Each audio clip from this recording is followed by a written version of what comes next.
All right, guys. Well, basically finished bleeding up the master cylinder. We'll put the brake booster on it. You bled the what? And got the drive shaft in. God, I don't like that design. But it is what it is. It's in. I figured it out. Team no help. Hey, you're smart. I know you are. Sometimes. I have faith in you. So I just gotta put the cover on it. Look that bonnet. Got the O-ring on the plate there. We got the gaskets that can go between there.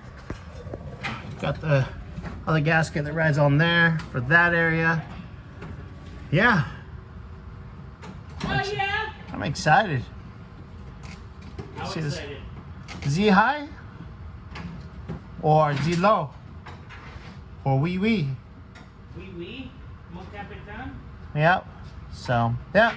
Well, I'm gonna finish this up so we can get the brake booster, master cylinder in, rod in, and start putting those linkages together.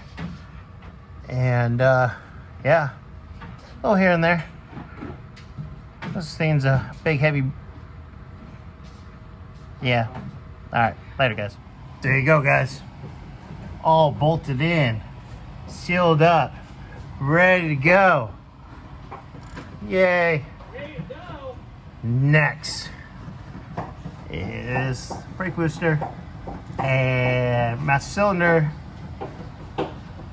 Then these brake lines that we had so much fun tearing apart. But we got this. Can't wait to hear this thing purr again. All right, guys, there's your update.